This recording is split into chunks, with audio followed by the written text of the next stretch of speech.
প্রিয় শিক্ষার্থীরা, আসসালামু আলাইকুম। আশা করছি তোমরা এই দুর্যোগপূর্ণ আবহাওয়ার মধ্যেও ভালো আছো এবং সেই কামনাই করছি সবাই যেন ভালো থাকে। আজকে আমরা স্ট্রাকচার অ্যান্ড প্যাটার্নস অফ এপিডেমিক্স অর্থাৎ মহামারীর গঠন অথবা গঠনগত উপাদানসমূহ এবং তার ধরন সম্পর্কে আজকে আমরা আলোকপাত করব। শুরুতে আসো আমরা দেখি মহামারীর গঠন বলতে আমরা কি বুঝি। মহামারী ঘটার জন্য দুইটা উপাদান দরকার হয়। হ্যাঁ, একটা হচ্ছে পোষক।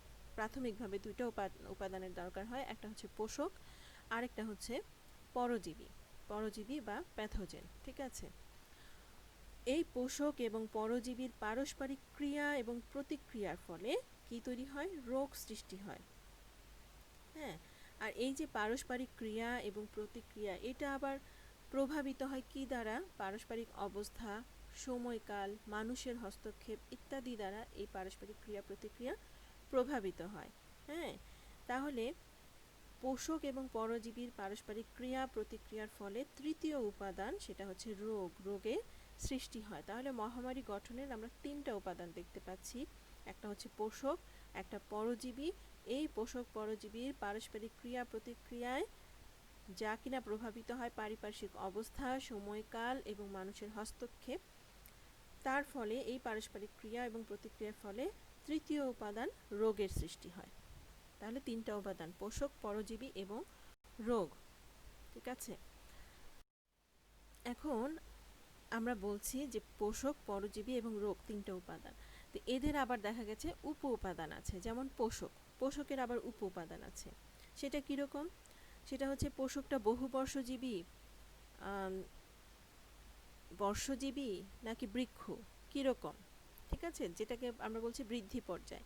হ্যাঁ, অথবা সে কোন পর্যায়ে আছে? সে চারা সৃষ্টি করে, সে টিলারিং অবস্থায় আছে, নাকি সে পুষ্পায়ন অবস্থায় আছে, নাকি তার ফল পরিপক্ক হচ্ছে, কোন অবস্থা? বৃদ্ধি পর্যায়ে। আর এটা হচ্ছে যে তারা কিভাবে বংশবৃদ্ধি করে, বীজ দ্বারা বংশবৃদ্ধি করে নাকি অঙ্গজ উপায়ে বংশবৃদ্ধি করে। তারপরে এই পোষকগুলো রোগ প্রতিরোধী নাকি সংবেদনশীল।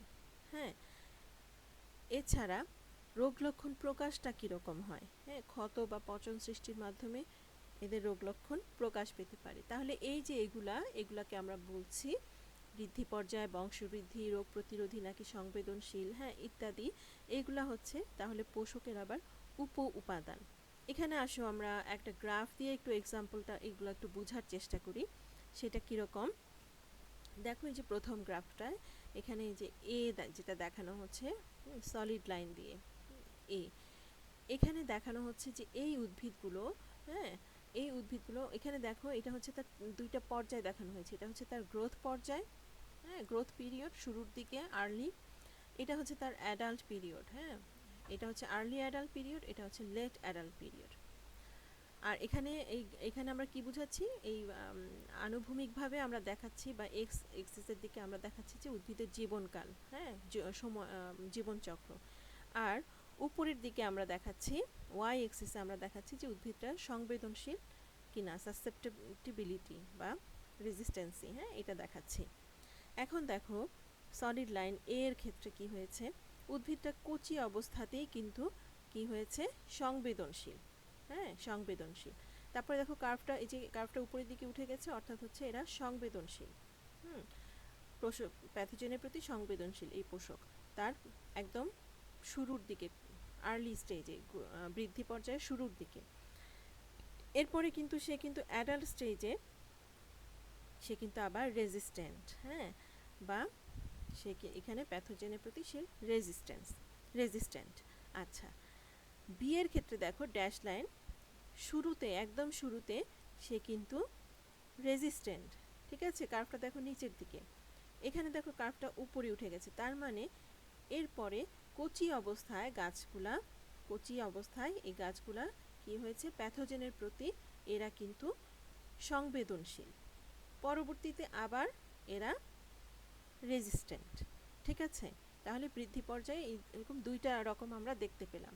হ্যাঁ, এরপরে দেখো এটার ক্ষেত্রে 2 নাম্বার গ্রাফটার ক্ষেত্রে দেখো, এখানে দেখাচ্ছি যে এই উদ্ভিদগুলা শুরুর দিকে, হ্যাঁ তারা হচ্ছে রেজিস্ট্যান্ট, কিন্তু তারা লেট অ্যাডাল্ট পিরিয়ডে, বিশেষ করে যখন ব্লুসুম ফুল ফোটার সময় অথবা ফল পরিপক্কতার সময়, এরা কিন্তু কি হয়, এফেক্টেড হয় বা সংবেদনশীল, সাসেপ্টেবল। ঠিক আছে? আচ্ছা, এখন দেখো এখানে কিছু এক্সাম্পল আমরা বলতে পারি, যেমন তোমরা বোট্রাইটিস, হ্যাঁ, ফাঙ্গাস, বোট্রাইটিস, পেনিসিলিয়াম, মনিলিনিয়া, গ্লোমেরেলা, এগুলো সব ফাঙ্গাসের নাম বলছি। এবং এরা কি করে, যে এরা এরকম এই ধরনের ইয়ে প্রদর্শন করে, মানে প্যাথোজেনগুলো এই ধরনের শুরুর দিকে উদ্ভিদগুলোকে আক্রান্ত করতে পারে না, কিন্তু ব্লুসুম বা ফল পরিপক্কতার সময় তারা আক্রান্ত করে। ঠিক আছে? আচ্ছা, এখন আসো দেখি এই 3 নাম্বারটার ক্ষেত্রে কি হয়েছে। একদম শুরুর দিকে এটাকে বলা হচ্ছে জুভেনাইল স্টেজ। জুভেনাইল স্টেজে কিন্তু এরা দেখো এফেক্টেড, হ্যাঁ, তার মানে সাসেপ্টেবল, এই হোস্টগুলা প্যাথোজেনের প্রতি সাসেপ্টেবল। এখানে আমরা এক্সাম্পল বলতে পারি, যেমন পটেটো ব্লাইট, হ্যাঁ, সেটা হচ্ছে ফাইটোপথোরা ইনফেস্টেন্স দিয়ে হচ্ছে। আর টমেটোর ক্ষেত্রেও হয়, সেটা হচ্ছে অল্টারনারিয়া সোলানি, হ্যাঁ, এক্সাম্পল স্বরূপ বলছি। তাহলে জুভেনাইল স্টেজে একদম শুরুর দিকে উদ্ভিদগুলো হচ্ছে সাসেপ্টেবল, হ্যাঁ, তারপরে কিন্তু সে আবার রেজিস্ট্যান্ট, হ্যাঁ, রেজিস্ট্যান্ট কখন, সে আর্লি অ্যাডাল্ট স্টেজে সে কিন্তু রেজিস্ট্যান্ট, কিন্তু আবার যখন সে ম্যাচুরিটির দিকে যাচ্ছে, তখন কিন্তু আবার সে সাসেপ্টেবল। তাহলে দেখছো একই বিভিন্ন পোষক বিভিন্ন রকম শো করে, এবং তার এই যে জীবনচক্র, একটা তার লাইফ স্প্যান বা জীবনচক্র বা জীবনের সময়কাল, সে জীবনের সময়কালে তার বৃদ্ধির বিভিন্ন পর্যায়ে সে আক্রান্ত হতে পারে অথবা রেজিস্ট্যান্সি শো করতে পারে। হ্যাঁ, এখানে একটা দেখানো হয়েছে যে উদ্ভিদের বয়সটা, হ্যাঁ, ইনফেকশনের সাথে উপর কীভাবে প্রভাবিত হয় উদ্ভিদের বয়স। একই আরেকটা গ্রাফ দিয়ে দেখানো হচ্ছে, এদিকে হচ্ছে ক্রপের এজ দেখানো হচ্ছে 0 to 4 6 দ্বারা, এসব দিয়ে। আর এটা হচ্ছে ইনফেকশন রেট, সংক্রমণ কীরকম হচ্ছে। তাহলে যত উপরের দিকে আমার কার্ভটা যাবে তত বুঝতে হবে এরা সংবেদনশীল, বেশি সংক্রমণ হচ্ছে।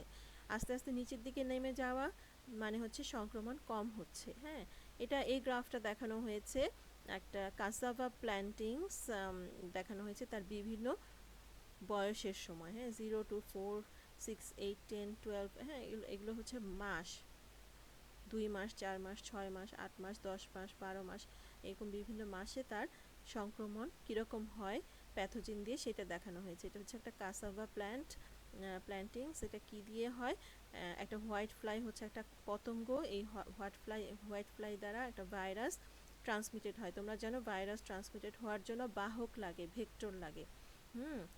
তো সেটা কি, African cassava mosaic Gemini virus, হ্যাঁ, এই ভাইরাসটা এই হোয়াইট ফ্লাই দিয়ে ট্রান্সমিটেড হয়।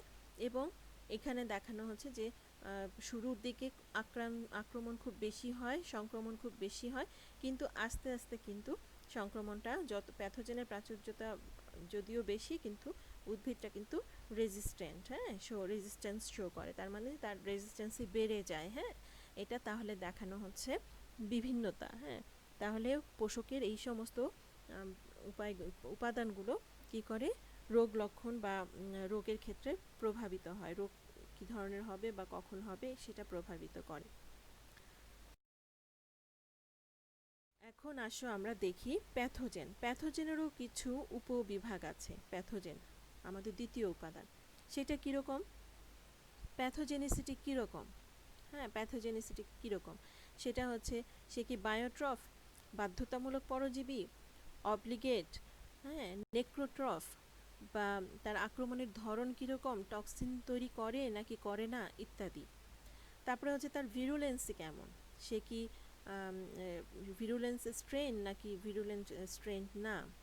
তারপরে তার স্পোরুলেশন কীরকম, ইনোকুলমের পরিমাণ, বিস্তার, হ্যাঁ, সেটা বিস্তারটা আবার পানি, বায়ু বা পতঙ্গবাহিত কিনা, ইত্যাদি বিভিন্ন কিছু, হ্যাঁ, স্পোরুলেশন।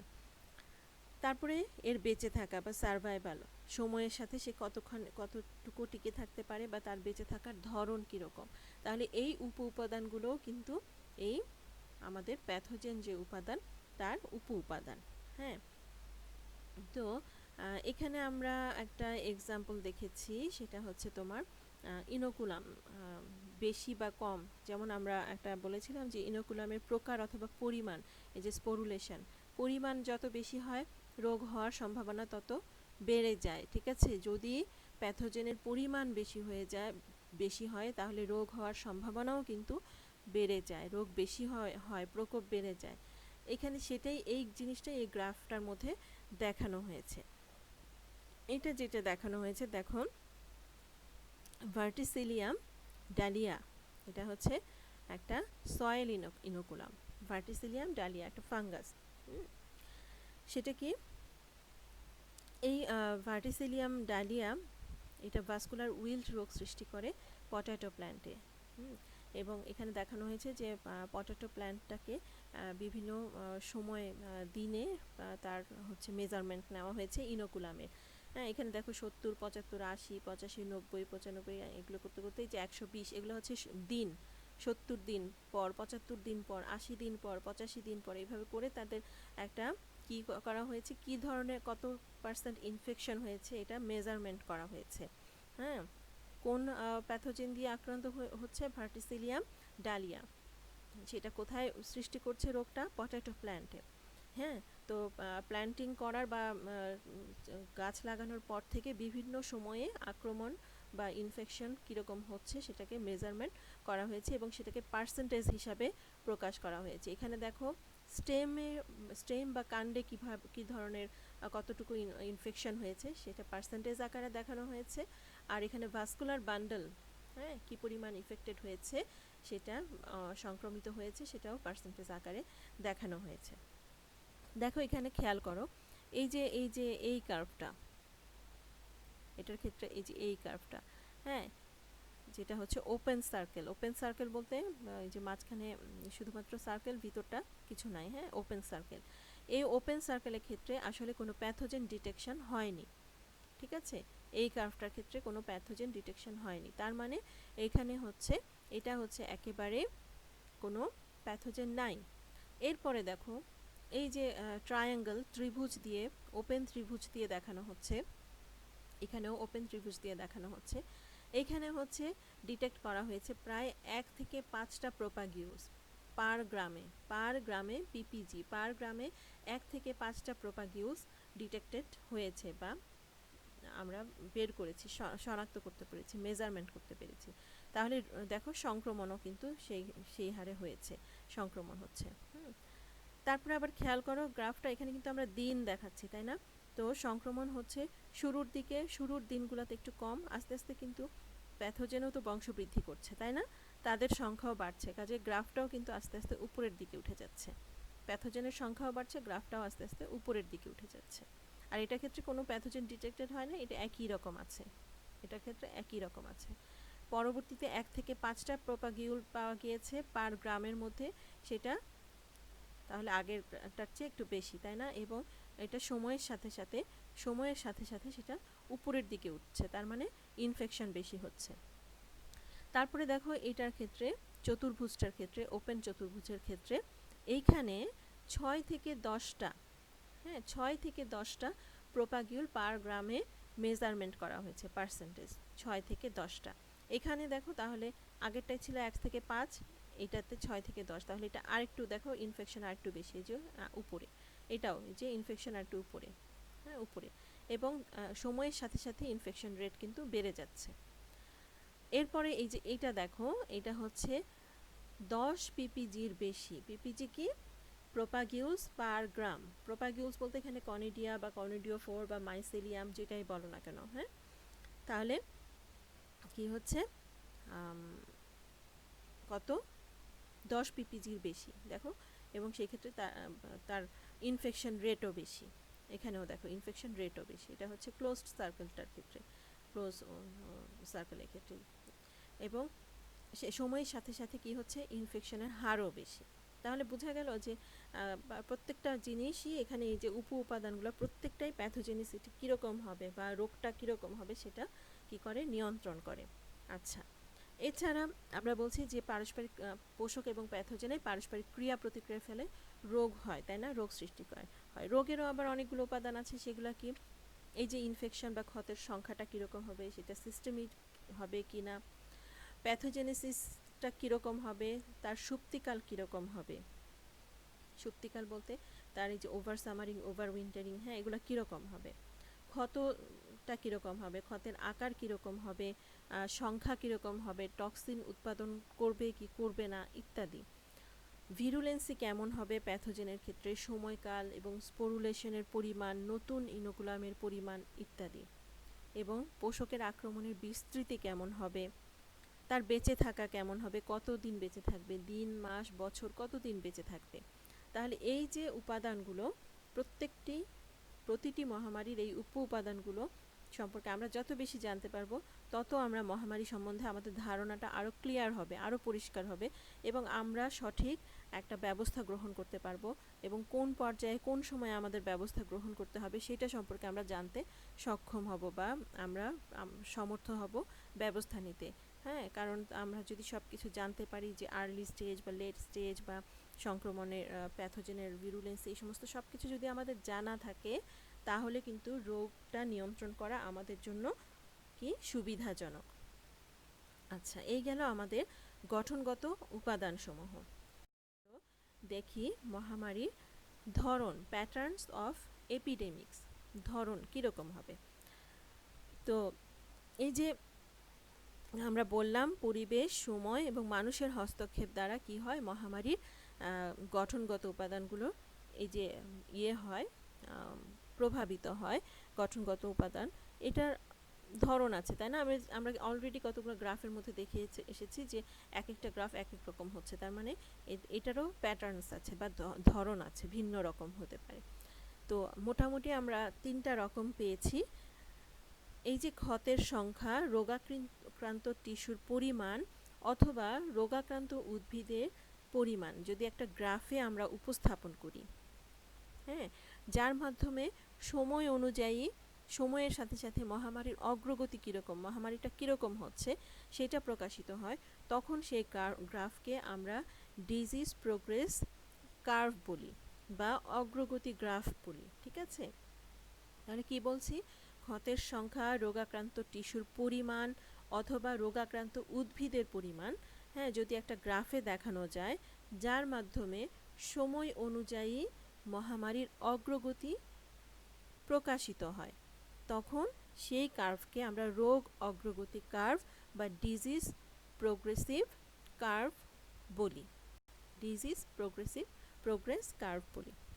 এখন এই যে ডিজিজ প্রোগ্রেস কার্ভ, এর উৎপত্তি, স্থান এবং আকৃতি, হ্যাঁ, রোগের উৎপত্তিকাল, ইনোকুলামের বৃদ্ধি, পর্যায়, পোষকের সংবেদনশীলতার পরিবর্তন, আবহাওয়া, চাষাবাদ পদ্ধতি, নিয়ন্ত্রণ ব্যবস্থা ইত্যাদির দ্বারা প্রভাবিত হলেও, হ্যাঁ, এই কার্ভগুলা কিন্তু মোটামুটি একটা নির্দিষ্ট বৈশিষ্ট্যপূর্ণ, হ্যাঁ, সেই কারণে আমরা মোটামুটি 3টা বৈশিষ্ট্যপূর্ণ কার্ভ আমরা দেখতে পাচ্ছি এখানে। এই যে এনভায়রনমেন্ট দ্বারা প্রভাবিত হচ্ছে বা উপ উপাদানগুলো দিয়ে প্রভাবিত হচ্ছে, এত কিছু দিয়ে প্রভাবিত হওয়ার পরও আমরা মোটামুটি 3টা টাইপ পেয়েছি, যে মহামারীর ধরনটা 3টা ধরনের হতে পারে। হ্যাঁ, আচ্ছা, এখন আসো আমরা দেখি 3টা ধরনগুলো কি কি। প্রথমটা দেখো, স্যাচুরেশন কার্ভ। স্যাচুরেশন কার্ভ এটা হচ্ছে তোমার মনোসাইক্লিক ডিজিজের ক্ষেত্রে স্যাচুরেশন কার্ভ দেখা যায়। মনোসাইক্লিক বা একচক্রিক রোগ, একচক্রীয় রোগ, হ্যাঁ, একচক্রীয় রোগের ক্ষেত্রে স্যাচুরেশন কার্ভটা দেখা যায়। স্যাচুরেশন কার্ভ এখানে এইদিকে দেখানো হয়েছে এই কার্ভের সময়, এটা সময়টা প্রকাশ করা হয়েছে দিনে, হ্যাঁ, টাইম ডেজ ফ্রম প্ল্যান্টিং, দিনে 30 দিন, 60 দিন, 90 দিন, 120 দিন। আর এখানে ডিজিজ সিভিয়ারিটি, রোগের কি বলে তীব্রতা দেখানো হয়েছে এবং পার্সেন্টেজ আকারে দেখানো হয়েছে, শতকরা হিসাবে দেখানো হয়েছে। যত উপরের দিকে যাচ্ছে রোগের তীব্রতা তত বেশি। তাহলে এই যে এই কার্ভটা শুরুর দিকে রোগের তীব্রতা আস্তে আস্তে এই যে বাড়ছে এবং একটা সময় এই যে অনেক তীব্র, শুরুর দিকে বাড়ছে একটা সময় অনেক তীব্র। এখানে এখন 3টার মধ্যে এইটাতে রোগের তীব্রতা একটু কম, তাই না? সিতে রোগের তীব্রতা একটু কম, বিতে আর সি এর চেয়ে একটু বেশি, আর এতে সবচেয়ে বেশি। আচ্ছা, এখানে দেখো আমরা বলছি যে এই স্যাচুরেশন কার্ভ হচ্ছে মনোসাইক্লিক বা একচক্রীয় রোগের বৈশিষ্ট্য। একচক্রীয় রোগ বলতে কি বোঝায়? একচক্রীয় রোগ তোমরা জানো কিনা, যদি না জেনে থাকো সেই কারণে আমি একটু বলি। একচক্রীয় রোগ হচ্ছে কিছু প্যাথোজেন যেমন ফাঙ্গাস, ব্যাকটেরিয়া, হ্যাঁ, ভাইরাস, এদের ক্ষেত্রে রিপ্রোডাক্টিভ সাইকেল হচ্ছে ছোট, হ্যাঁ, রিপ্রোডাক্টিভ সাইকেলটা ছোট এবং এরা হচ্ছে পলিসাইক্লিক।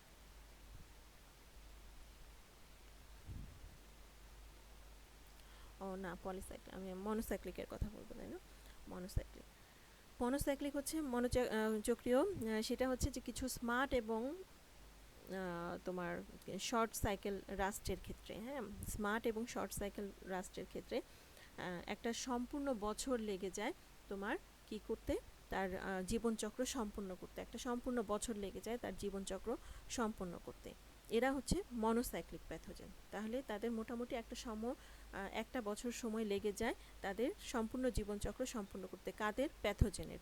তারা হচ্ছে মনোচক্রীয়, হ্যাঁ। এবং দেখা যায় যে একটা বছরেই এরা শুধুমাত্র একবারই ইনফেকশন করতে পারে। একটা সিরিজ অফ ইনফেকশন হয় এবং বছরে একবারই হয়, হ্যাঁ। এবং এই সময়ে এক বছরে ইনোকুলাম তৈরি হয়। তো পরবর্তীতে দেখা যায় ইনোকুলামটা হয়তো বা সুপ্ত অবস্থায় থাকে, পরবর্তীতে আবার বছর ওই মৌসুমটা আসলে, ওই উদ্ভিদের সেই মৌসুমটা আবার আসলে তখন আবার এই ইনোকুলামটা এফেক্টেড করতে পারে এবং অর্থাৎ পরবর্তী বছর পর্যন্ত পর্যাপ্ত থাকে। তখন এই ধরনের এপিডেমিককে কিন্তু পলিএটিকও বলা হয়। পলিএটিক, হ্যাঁ, এটাও বলা হয়, যেটা হচ্ছে যে কয়েক বছর ধরে এপিডেমিকটা ডেভেলপ করতে থাকে, কয়েক বছর ধরে।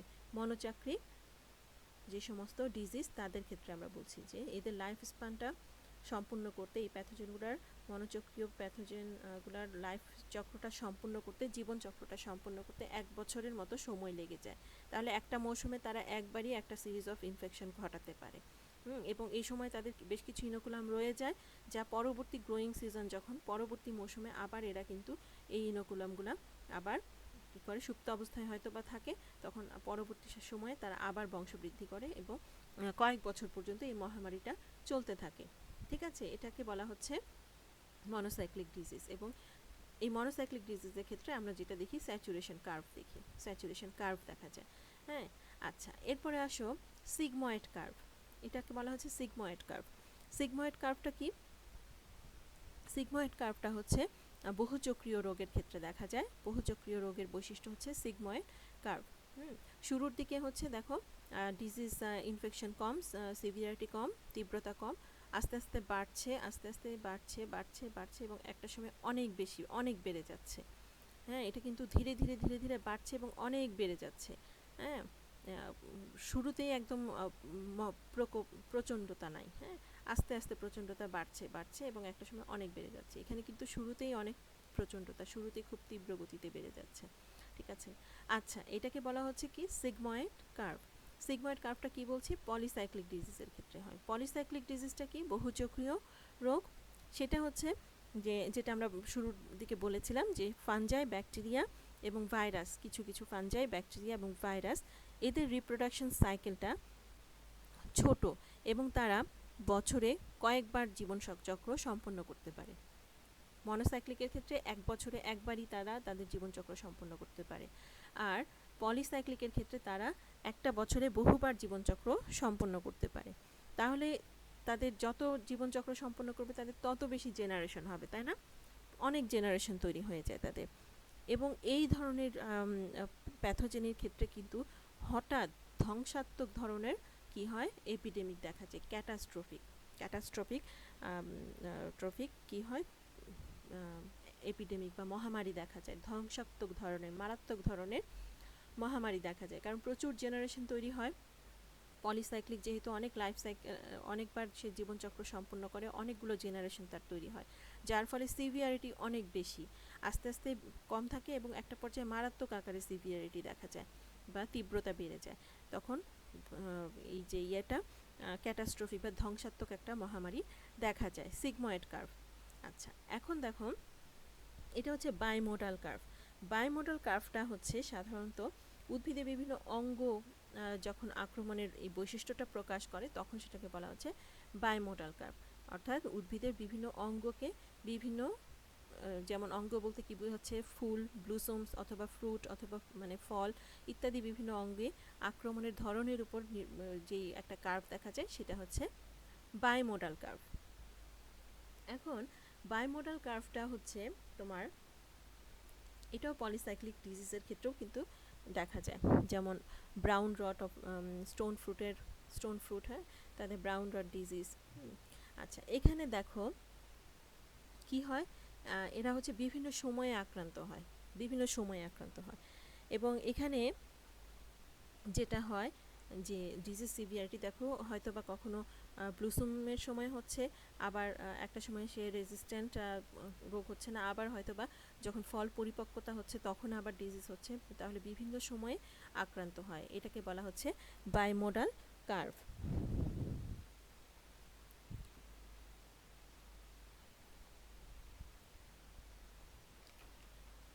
এখন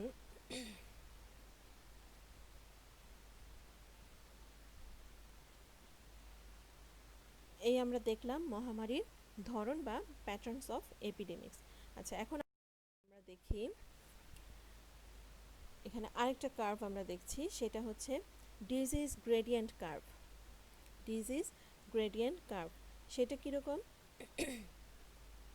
ক্ষতের সংখ্যা, রোগাক্রান্ত টিস্যুর পরিমাণ, হ্যাঁ, আক্রান্ত উদ্ভিদের সংখ্যা, এইগুলো দ্বারা প্রকাশিত যে ধরনটা, এটাকে হচ্ছে ডিজিজ গ্রেডিয়েন্ট কার্ভের মাধ্যমে প্রকাশ করা যায়। ক্ষতের সংখ্যা কীরকম, পার্সেন্টেজ অফ ডিজিজ, হ্যাঁ, রোগাক্রান্ত টিস্যুর পরিমাণ, আক্রান্ত উদ্ভিদের সংখ্যা ইত্যাদি যে গ্রাফের মাধ্যমে দেখানো হয় সেটাকে বলা হচ্ছে ডিজিজ গ্রেডিয়েন্ট কার্ভ। এখানে একটা ডিজিজ গ্রেডিয়েন্ট কার্ভ আমরা দেখিয়েছি। এটা হচ্ছে পার্সেন্টেজ অফ ডিজিজ, হ্যাঁ, রোগের তীব্রতা।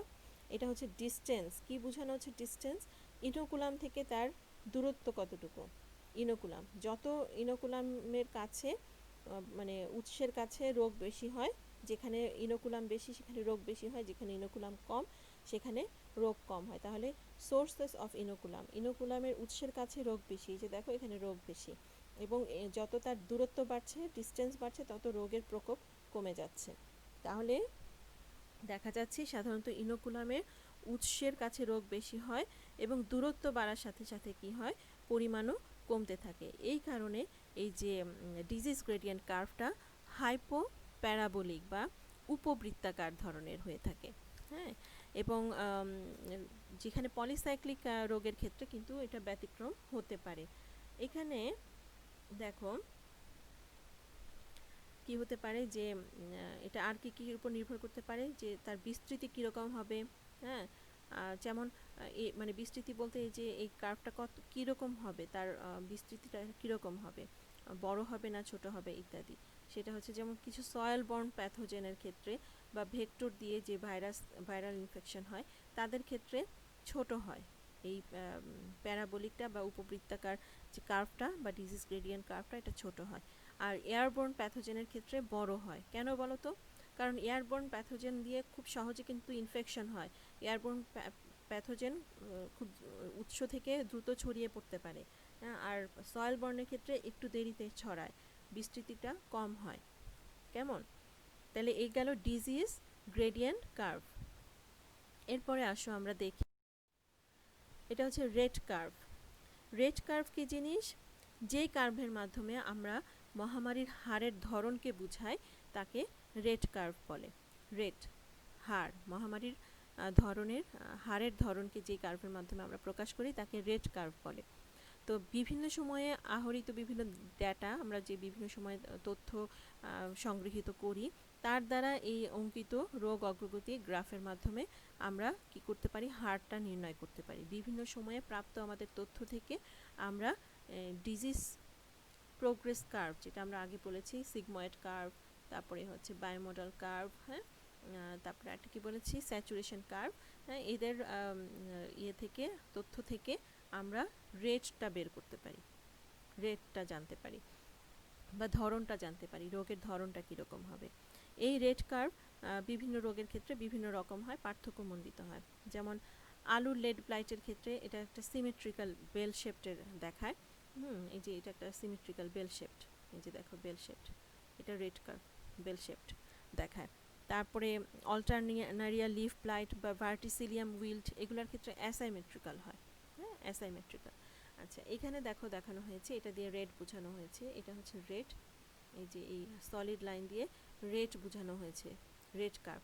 আর এই যে ড্যাশড লাইন দিয়ে বোঝানো হয়েছে, আমরা যে একটু আগে প্রোগ্রেস কার্ভ দেখেছি, ডিজিজ প্রোগ্রেস কার্ভ, সেটা দেখানো হয়েছে। হ্যাঁ, তো এটা হচ্ছে শুরুটা হচ্ছে তোমার symmetrical epidemic rate, red curve. হ্যাঁ, এখানে হচ্ছে কি হচ্ছে, শুরুতে সিভিরিটি কম, একটা সময়ে অনেক বেশি, আবার কম। আর এখানে দেখানো হচ্ছে বিতে, এটা হচ্ছে হাইলি এপিডেমিক রেট আর্লি সিজনে, শুরুর দিকে অনেক বেশি রেট, তারপরে কমে যাচ্ছে। আর এখানে হচ্ছে শুরুর দিকে রেট কম, কিন্তু লেট স্টেজে রেট অনেক বেশি। হ্যাঁ, লেট স্টেজে অনেক বেশি। তাহলে এই হচ্ছে আমাদের রেট কার্ভ। তো এই ছিল আমাদের আজকের আলোচনা। তোমাদের যদি বুঝতে অসুবিধা হয় আমাকে প্রশ্ন করবে, ইনশাল্লাহ আমরা সেটা ডিসকাস করার চেষ্টা করব। সবাই ভালো থাকবে, আল্লাহ হাফেজ। নিজেদের যত্ন নাও, আশেপাশের মানুষদেরও খোঁজখবর রেখো। ঠিক আছে, আল্লাহ হাফেজ।